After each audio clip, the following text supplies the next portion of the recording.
Hi everyone, welcome back to my channel learning stream.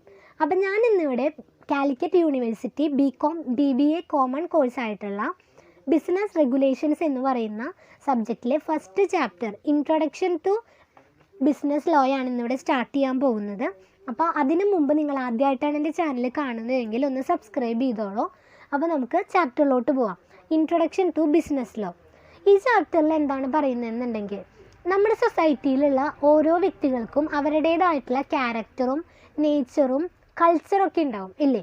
അപ്പോൾ ഈ ഓരോ വ്യക്തികളുടെ സ്വഭാവങ്ങളും കാര്യങ്ങളും അതായത് ഓരോ വ്യക്തികളെയും അവരുടെ പ്രോപ്പർട്ടീസ്, അതായത് അവർക്ക് ഓരോ സ്വത്തുകളും കാര്യങ്ങളൊക്കെ ഉണ്ടാവും. അതൊക്കെ പ്രൊട്ടക്റ്റ് ചെയ്യേണ്ട റെസ്പോൺസിബിലിറ്റി ആർക്കുണ്ട്? സൊസൈറ്റിക്കുണ്ട്.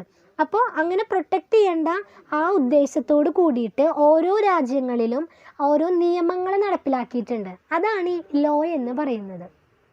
പല രാജ്യങ്ങളിലും അവരുടെ രാജ്യത്തിൻ്റെ റൂൾസ് ആൻഡ് റെഗുലേഷൻസിൻ്റെ ബേസിസിൽ കുറേ നിയമങ്ങൾ നടപ്പിലാക്കിയിട്ടുണ്ട്. അതിനെയാണ് എന്തെന്ന് പറയുന്നത്? ഈ ലോ എന്ന് പറയുന്നത്. ദെൻ ലോൻ്റെ ഡെഫിനേഷൻ പറയുന്നുണ്ട്. ലോൻ്റെ ഡെഫിനേഷൻ പറയുന്നതിന് മുമ്പ് ഞാൻ നിങ്ങൾക്ക് ഒരു കാര്യം പറഞ്ഞു തരാം. അതായത് ഇപ്പോൾ നമ്മുടെ എല്ലാ വീട്ടിലും അച്ഛനായിരിക്കും നമ്മളെ കൺട്രോൾ ചെയ്യാനും, അതായത് ഓരോ വീട് കൺട്രോൾ ചെയ്യാനും അച്ഛനായിരിക്കും ഉണ്ടാവുക. അല്ലെങ്കിൽ ചില വീട്ടിലാണെങ്കിൽ ഇപ്പോൾ അമ്മയായിരിക്കും ആ വീട് കൺട്രോൾ ചെയ്യുക, കാര്യങ്ങളൊക്കെ ചെയ്യുക.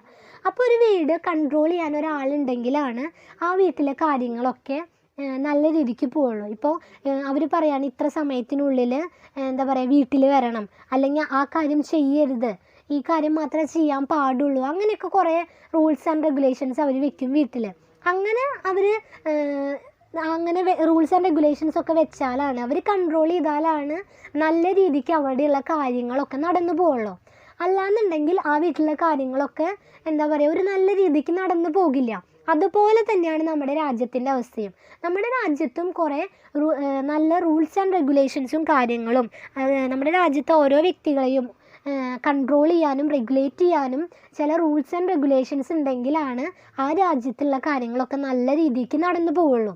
അപ്പം അങ്ങനെയുള്ള റൂൾസ് ആൻഡ് റെഗുലേഷൻസിൻ്റെ ഒരു സിസ്റ്റമാണ് ഈ ലോ എന്ന് പറയുന്നത്. ദെൻ നമുക്ക് ലോയുടെ ഡെഫിനേഷൻ എന്താണെന്ന് നോക്കാം. അപ്പം നിങ്ങൾക്ക് ഇതിൽ കാണുന്നുണ്ടായിരിക്കും ലോയുടെ ഡെഫിനേഷൻ. ലോ എന്താണെന്ന് ചോദിച്ചു കഴിഞ്ഞാൽ നിങ്ങൾ ഈ 2 പോയിൻറ്റ്സാണ് എഴുതേണ്ടത്. Rules used to regulate the conduct of members in a society. അതായത് സൊസൈറ്റിയിലെ ഓരോ വ്യക്തികളെയും റെഗുലേറ്റ് ചെയ്യാനുള്ള റൂൾസാണ് നമ്മൾ എന്തെന്ന് പറയുന്നത്? ലോ എന്ന് പറയുന്നത്. ഇനി കോൺസ്റ്റിറ്റ്യൂഷൻ ഒരു ഡെഫിനേഷൻ ഉണ്ട് ലോനെ കുറിച്ചിട്ട്. Constitution define an act passed by legislature and assented to by the President of India or Governor of the state. അതായത് കോൺസ്റ്റിറ്റ്യൂഷൻ പ്രകാരം ലോ എന്ന് പറഞ്ഞു കഴിഞ്ഞാൽ നിയമസഭയോ അല്ലെങ്കിൽ പാർലമെൻറ്റോ പാസ്സാക്കിയോ ഒരു നിയമം, ആ നിയമം നമ്മുടെ ഇന്ത്യൻ പ്രസിഡൻറ്റ് അല്ലെങ്കിൽ ഏതെങ്കിലും ഒരു സ്റ്റേറ്റിൻ്റെ ഗവർണർ സൈൻ ചെയ്തിട്ടുള്ള നിയമമാകണം. അങ്ങനെയുള്ള നിയമത്തിനെയാണ് നമ്മൾ എന്തെന്ന് പറയുന്നത്? ലോ എന്ന് പറയുന്നത്. ദെൻ നമുക്ക് അടുത്തത് ബിസിനസ് ലോ എന്താണെന്ന് നോക്കാം. Law concerning trade, industry and commerce. അതായത് ബിസിനസ് ലോയിൽ വരുന്നത് ട്രേഡ് ആയിട്ടുള്ള കാര്യങ്ങൾ, അല്ലെങ്കിൽ ഇൻഡസ്ട്രി റിലേറ്റ് ചെയ്തിട്ടുള്ള കാര്യങ്ങൾ, അല്ലെങ്കിൽ കൊമേഴ്സ് ആയിട്ടുള്ള കാര്യങ്ങൾ, അതായത് ഇങ്ങനെയുള്ള ലോകളൊക്കെയാണ് ബിസിനസ് ലോയിൽ വരുന്നത്. It cover laws of contract, sales, commercial paper, agency and employment law, business organization, property and bailment. അതായത് ഇപ്പോൾ 2 വ്യക്തികൾ തമ്മിൽ എന്തെങ്കിലും കോൺട്രാക്റ്റ് വെച്ചു, അല്ലെങ്കിൽ 2 വ്യക്തികൾ തമ്മിൽ എന്തെങ്കിലും സാധനങ്ങൾ വിൽക്കുക, വാങ്ങുക, അങ്ങനെയുള്ള എന്തെങ്കിലും സെയിൽ നടന്നു, ഇങ്ങനെയൊക്കെ റിലേറ്റ് ചെയ്തിട്ടുള്ള ലോയാണ് ബിസിനസ് ലോയിൽ വരുന്നത്. ഇപ്പോൾ ഫോർ എക്സാമ്പിൾ ആണെങ്കിൽ ഇന്ത്യൻ കോൺട്രാക്റ്റ് ആക്ട് 1872, അതായത് ഇപ്പോൾ എന്തെങ്കിലും കോൺട്രാക്റ്റ് വെക്കുകയാണെങ്കിൽ അവിടെ വരുന്ന ലോയാണ് ഇന്ത്യൻ കോൺട്രാക്റ്റ് ആക്ട്, അല്ലെങ്കിൽ സെയിൽ ഓഫ് ഗുഡ്സ് ആക്ട്. അപ്പോൾ ഇതൊക്കെയാണ് ബിസിനസ് ലോ എന്ന് പറയുന്നത്. Business law governs and regulate the trade and the auxiliaries of trade and industry. Auxiliaries of trade include transportation, banking, finance, warehousing and insurance etcetera. അതായത് auxiliaries of trade എന്ന് പറഞ്ഞു കഴിഞ്ഞാൽ നമ്മളൊരു trade നടത്തുമ്പോൾ അതിനെ help ചെയ്യുന്ന കാര്യങ്ങൾ. ഇപ്പോൾ നമ്മളൊരു ട്രേഡ് നടത്തുമ്പോൾ എന്തൊക്കെ കാര്യങ്ങൾ ആവശ്യമാണ്? അവിടെ ബാങ്കിങ് ആവശ്യമാണ്, ഇൻഷുറൻസ് ആവശ്യമാണ്, ട്രാൻസ്പോർട്ടേഷൻ ആവശ്യമാണ്, അത് സ്റ്റോർ ചെയ്ത് വെക്കാനുള്ള വെയർ ഹൗസിങ്, ഇങ്ങനെയുള്ള കാര്യങ്ങളൊക്കെ നമ്മളൊരു ട്രേഡ് നടത്തുമ്പോൾ ആവശ്യമാണ്. അപ്പോൾ ട്രേഡിനെ ഹെൽപ്പ് ചെയ്യുന്ന കാര്യങ്ങളെയാണ് ഓക്സിലറീസ് ഓഫ് ട്രേഡ് എന്ന് പറയുന്നത്. അപ്പോൾ ട്രേഡിൻ്റെ ഓക്സിലറീസിനെയും റെഗുലേറ്റ് ചെയ്യുക അല്ലെങ്കിൽ ഗവേൺ ചെയ്യുന്നതാണ് എന്തെന്ന് പറയുന്നത്, ബിസിനസ് ലോ എന്ന് പറയുന്നത്. അപ്പോൾ ബിസിനസ് ലോ എന്ന് പറഞ്ഞു കഴിഞ്ഞാൽ govern and regulate the trade and auxiliaries of trade and industry. Okay, then അടുത്തത് ഒരു ഡെഫിനേഷൻ പറയുന്നുണ്ട്. അപ്പോൾ അത് നിങ്ങൾക്കിതിൽ കാണാൻ പറ്റില്ല, അത് നിങ്ങളുടെ ടെക്സ്റ്റിലുണ്ടാവും. ഇല്ലാത്തവരാണെങ്കിൽ എഴുതിയെടുക്കുക. എന്താണ് business law? Definition: business law concerns and deals with the legal rights and obligations arising out of only business transactions. അതായത് ഇപ്പോൾ ഒരാൾ കടയിലേക്ക് പോയി സാധനങ്ങൾ വാങ്ങാൻ, ആ ആൾ 10 രൂപ കൊടുത്ത് ഇപ്പോൾ ഒരു ബിസ്ക്കറ്റ് മേടിച്ചു. വേറൊരാൾ കടയിൽ പോയിട്ട് പൈസ കൊടുക്കാണ്ട് ഒരു ബിസ്ക്കറ്റ് 10 രൂപയുടെ മോഷ്ടിച്ച് കൊണ്ടുവന്നു. ഇതിലേതായിരിക്കും ബിസിനസ് ട്രാൻസാക്ഷൻ എന്ന് പറയുന്നത്? ആദ്യം നടന്നതായിരിക്കും ബിസിനസ് ട്രാൻസാക്ഷൻ എന്ന് പറയുന്നത്. അതെന്താണ് പറയാൻ കാരണം?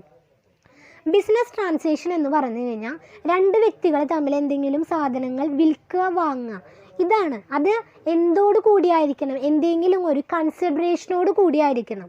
അതായത് ഫസ്റ്റ് ഒരാൾ പോയിട്ട് പൈസ കൊടുത്ത് വാങ്ങി, അപ്പോൾ പൈസ എന്ന് പറയുന്നത് ഒരു കൺസിഡറേഷനാണ്. അപ്പോൾ കൺസിഡറേഷനോട് കൂടിയിട്ടാണ് അവിടെ സെല്ലിങ് നടന്നത്. ദെൻ രണ്ടാമത് ഉള്ള ആൾ എന്താണ് ചെയ്തത്? മോഷ്ടിക്കുകയാണ് ചെയ്തത്.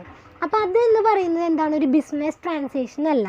അപ്പോൾ ഈ ബിസിനസ് ലോ എന്ന് പറഞ്ഞു കഴിഞ്ഞാൽ business law concerns and deals with the legal rights and obligations arising out of only business transaction. അതായത് ഇപ്പോൾ ഈ സെല്ലറും ബയ്യറും തമ്മിൽ കുറേ എന്തുണ്ടാവും? റെസ്പോൺസിബിലിറ്റി, ഉത്തരവാദിത്തങ്ങളുണ്ടാവും, കുറേ ഒബ്ലിഗേഷൻസ്, കടമകളൊക്കെ ഉണ്ടാവും.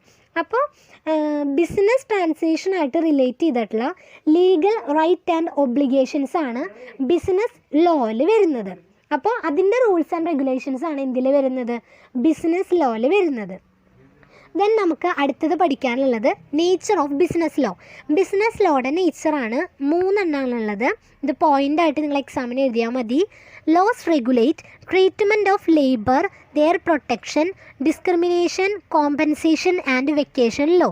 അതായത് ഒരു ലേബറിനെ പ്രൊട്ടക്റ്റ് ചെയ്യുക, അവരുടെ ഡിസ്ക്രിമിനേഷൻ അല്ലെങ്കിൽ അവർക്ക് കോമ്പൻസേഷൻ, ഇതുമായിട്ട് റിലേറ്റ് ചെയ്തിട്ടുള്ള കുറേ ലോയൊക്കെയാണ് ബിസിനസ് ലോൻ്റെ നേച്ചറിൽ വരുന്നത്. Then second one is special regulations on license for business and profession.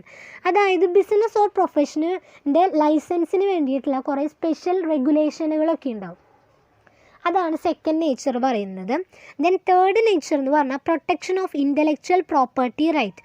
അതായത് ഇൻ്റലക്ച്വൽ പ്രോപ്പർട്ടി റൈറ്റ് പ്രൊട്ടക്റ്റ് ചെയ്യാനുള്ള ലോ. ഈ 3 എണ്ണമാണ് ബിസിനസ് ലോയുടെ നേച്ചറിൽ വരുന്നത്. അപ്പോൾ ഇത്രയും കാര്യങ്ങളാണ് നമുക്ക് ഈ ചാപ്റ്ററിൽ പഠിക്കാനുള്ളത്. എന്താണെന്ന് വെച്ച് കഴിഞ്ഞാൽ ആദ്യം നമ്മൾ ലോ എന്താണെന്ന് പഠിച്ചു, പിന്നെ ബിസിനസ് ലോ പഠിച്ചു, അതിൻ്റെ ഡെഫിനേഷൻ പറഞ്ഞു, പിന്നെ എന്താണ് നേച്ചർ ഓഫ് ബിസിനസ് ലോ എന്ന് പറഞ്ഞു. അപ്പോൾ ഇത്രയും കാര്യങ്ങൾ ഞാൻ ഈ പറഞ്ഞത് ക്ലിയർ ആയിട്ട് ഈ ചാപ്റ്ററിൽ നിന്ന് പഠിക്കുകയാണെങ്കിൽ നിങ്ങൾക്ക് നല്ല രീതിക്ക് ഈ ചാപ്റ്ററിൽ നിന്ന് സ്കോർ ചെയ്യാൻ പറ്റും. അപ്പോൾ നിങ്ങൾക്ക് എൻ്റെ വീഡിയോ ഇഷ്ടപ്പെടുകയാണ് മനസ്സിലായെന്നുണ്ടെങ്കിൽ വീഡിയോ ഒന്ന് ലൈക്ക് ചെയ്യുക, കമൻറ്റ് ചെയ്യുക, ഫ്രണ്ട്സിനൊക്കെ ഒന്ന് ഷെയർ ചെയ്യുക, എൻ്റെ ചാനൽ ഒന്ന് സബ്സ്ക്രൈബ് ചെയ്യുക. ഇനി എന്തെങ്കിലും പോയിൻറ്റ്സ് ആഡ് ചെയ്യണം, എന്തെങ്കിലും പോരായ്മകളുണ്ടെങ്കിൽ നിങ്ങൾ കമൻറ്റ് ബോക്സിലൊന്ന് കമൻറ്റ് ചെയ്യുക. നമുക്ക് അടുത്ത ക്ലാസ്സിൽ കാണാം. Thank you.